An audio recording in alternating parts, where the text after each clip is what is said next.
of chemistry, just no knowledge of chemistry whatsoever. So I goes on this interview, and I end up, the boss who was doing the interviewing, he was talking me into the job because he wanted me, and I was talking myself out of it. And I was saying, yeah, but I don't have any knowledge of chemistry, and I've never had it. And he was going, yeah, but you're technical, and you're in the role now, and you're doing the job, and I want you to come, and blah, blah, blah. So, I mean, it never happens that you, that on the interview, he wants you, and you're trying to get yourself out of it. But there was no getting out of it. And he said to me, where do you see yourself in 5 years' time? And then he said, where do you see yourself in 10 years' time? Well, it was as if I answered the question without any thought. There was no engaging the brain, engaging the mind. There was no thinking. The minute he asked the question, my mouth opened and this voice just came out, and it said what it wanted to say. And this was Spirit speaking, because Spirit knows all. And I mean, I was gobsmacked at what came out my mouth. I just sat there and I went, calmly as anything, in 10 years, I will be a teacher, but not of chemistry. And I remember thinking, where the hell did that come from? Me, a teacher? Oh man, I said, I couldn't be a teacher for love nor money. I said, that's the last thing that that ever crossed my mind. A teacher. And I was like, oh no. And then I thought, well, if I'm not going to be teaching the sciences, which I was a science buff, I love science, all sciences. If I'm not going to be teaching chemistry, what am I going to be teaching? I just thought it was just a peculiar thing to say. Anyway, that was in 2001. And in 2011, well, the beginning of 2011, I was sitting in this group, this Course in Miracles group. I'd just been introduced, and I was sitting in this group, and all of a sudden it hit me like, I don't know, it hit me like a bolt out of the blue, and I just sat there and looked at these people, and I went, oh my God. And they said, what? I said, I'm a teacher of God. And they all started laughing and clapping. Hooray! She knows what she is. And I thought, I mean, and then it dawned on me, it was 10 years to the day that I was sat in this group announcing to the world that I was a teacher of God. And yet I was told in that interview, 10 years prior, in 10 years you shall be a teacher, but not of chemistry. And I'm like, wow. And so everything's known, it's all scripted, it's all written. That's so liberating, because we can't go wrong, we can't mess it up. It's just an unfolding, really. That's what it is. And yeah, everything is just a plan. And it's even like Spirit's had me doing these travels year upon year for the past, since my awakening, 4 years. They've had me travelling, and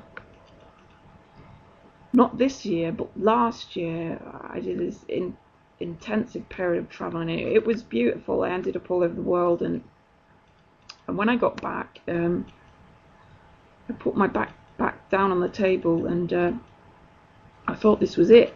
And Spirit said, no, we're not done yet. You're going hitchhiking. I was like, hitchhiking? I've never hitchhiked in my life. But because I knew he was asking me to do it, because I knew they'd set it up perfectly, I said yes. And it was so joyful and so exciting. And the minute I stepped out the door, there was a lift waiting to take me to the motorway island. The minute I got to the motorway island, I was waiting 2 seconds before I was picked up by a truck. He couldn't believe I was only waiting 2 seconds, because he did this for a living with number plates. And the only reason he stopped, because he felt sorry for me, because he knew that he had to wait sometimes 8 hours for a lift. And he couldn't believe I'd only been waiting there seconds.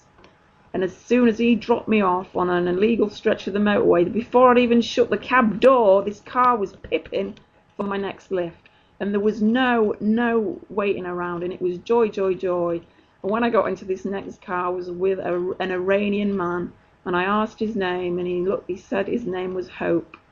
And I started laughing, and I was in hysterics, and I thought this is the journey of a lifetime, and it was fun all the way. And so, but I didn't know why it was tagged on to the end of my journey, and why I'd been asked to do it, or what it meant, or even what it was for, until this year in the summer. And then I began to realise why it had been tagged on, because I was being asked this summer to go to Scotland, travelling in Scotland, and I said okay, and I was looking at train fares and aeroplane fares and flights and coaches, and like Spirit said, no, there will be no luxurious flights and coaches and trains, so stop now. You're going to be hitchhiking all the way to Scotland and all the way back. And so I was like, oh right. So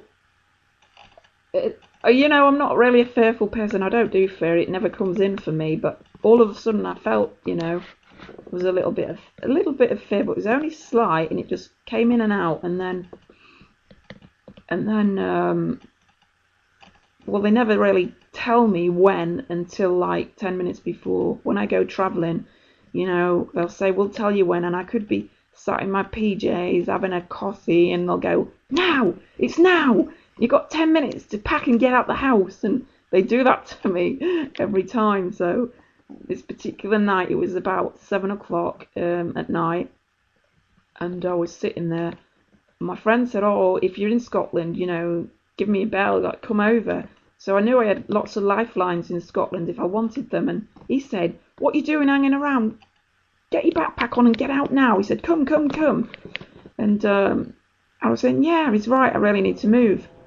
But then I was listening to the ego story, and so I thought, well, I'll go to the shop and get a few bits for the boys before I leave. And as I gets out the house, there's this boy knocking on a door in the street, and he said, "Oh, is Tim there?" And this woman looked out, and he just looked up and he said, "He's gone already, hasn't he? He's left already, hasn't he? I told him not yet. When is he gonna listen?" And I thought, whoa, that's a message for me, that is. Not to go yet, not to go yet, and to listen. And so gets back from the shop, and I thought, yeah, that's definitely a message from Spirit for me, because it doesn't make sense to go in the dark, does it, when all the traffic's died down on the roads, and put myself in that position. So I'll wait. I'll do as Spirit says, and I'll wait. So I'd gone to bed that night, and I woke up really early. It was 6 a.m. and I got up and just in the kitchen putting the kettle on, and the Spirit said, "Right, it's time now. Get packed. You've got 10 minutes to leave." And off they go on their banter, and then that's when all this fear came up. And like I said, I don't have fear. I don't get fearful. But the ego was really ranting in my mind. It was going, "Oh man, you can't hitchhike. You can't hitchhike all that way. I mean, it's on a straight drive to Scotland, it's about 8 hours. So if you're hitchhiking, it's a full day, I'd say. So you can't do that. And, nobody'd pick you up anyway. Who'd pick you up? Or some lunatic would probably pick you up. Or it's going to be humiliating and embarrassing." It was just on and on and on and on and on. And in the end, I said, "You know what, ego, when you tell me I can't do it, you know what? I do it. Where's that freaking backpack?" So I get to the backpack, and I'm talking to Spirit. I said, "Actually, I do feel a bit of humiliation and embarrassment coming up." I said, "And I don't know why." And they said, "Right, we'll sort that. Get an A4 piece of paper and write on it." And I thought, what am I going to write on it? Big, bold letters. It said, "Hitchhiking to Scotland." And Spirit said, "Stick it on the back of your backpack so everyone can see." So I put it on my backpack, and I walked through my entire village where everybody knew me, and all these cars are passing, and I thought, right, that's my dirty little secret out. Everybody knows what I'm up to, and sort of flushed the humiliation away. By the time I got to the main road, my first lift was this van, and it had this huge sign written across it, Solaris, which made me laugh because Solaris is of the light, and it was a message. It was all orchestrated for me. It was all set out perfectly, and I was laughing. I was absolutely laughing, and I knew that I was never meant to leave last night. I was meant to be on that stretch of the road exactly at the same time as this Solaris van, And he just pulled over, and I got in, and so I knew, I knew it was all set up. Everything was known, everything. And the hitchhiking story, I think I've shared it once, probably I may have deleted it. So, I mean, I will share it again, but because it's just so joyful and so funny, and it's just highlights perfectly how we're looked after, all the way there and all the way back. It was just, you could see in the storyline, you could see, wow, and it really makes you have trust and faith in Spirit, because everything is given and we're totally looked after. So yeah, Spirit knows all. Spirit knows all. It's like all my life I've known that I would write a book. I've known since I was about 18 years old that I'd write a book. And then the amount of persons that came up to me and said, you should write your life story down.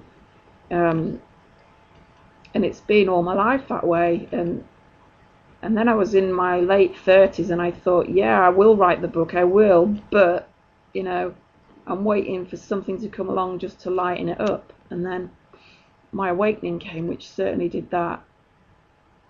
So I always knew I had this book. And even though I've written it now, I couldn't understand that it'd ever be out there or be published, or and I just didn't understand when or how.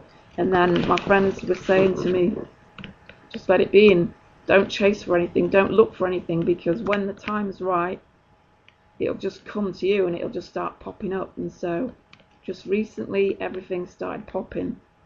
People were just appearing before me, like proofreaders and editors and agents and publishers, and just everything's been given, everything. And out of these 4 agents that I looked at, there seemed to be a burning interest in one of them, and even though I'd wrote to the 4, these were the only ones that responded, and this morning they've responded with 2 offers. So I've got 2 offers on the table now to get my book out and published within 60 days, and then the big book number 2 will follow. So yeah, it's already known. I was told a year ago that my book would be a film, told by Spirit that my book would be a film, which I completely dismissed, but I'm beginning to wonder. I'm beginning to wonder, because it just feels so big. It just feels big, and so everything's known. I've just got to do what I've got to do, and it's kind of really exciting. And to think that it's already set, and that when we look at it in those terms, and the Course in Miracles said that I need do nothing. Well, literally, I need do nothing. Well, apart from listen and follow, listen and follow, listen and follow. And if I'm not listening and follow, and I'm just procrastinating and holding off time, but it's going to come. Everything comes. It cannot not come. And with that in mind, if we're not in charge of our own awakening, and and everything's already set and written and scripted, we can't possibly mess it up. We can't. And so, because everything's given, and when you get into that state, it's just so liberating to think that Spirit knows all, and it's just really been phenomenal for me to even look back and see these markers, especially the Teacher of God one. I'm just like, whoa, just blown away. This Spirit, this higher Spirit self, knew all along what was going to happen to me 10 years down the line, and it even knows now. Well, I wish it'd drop in and tell me, but obviously it won't, because we don't get the 5-year plan with the Spirit. We get a moment by moment by moment account. If I need to know anything prior to, I'll be told. And so I just have to chill and relax.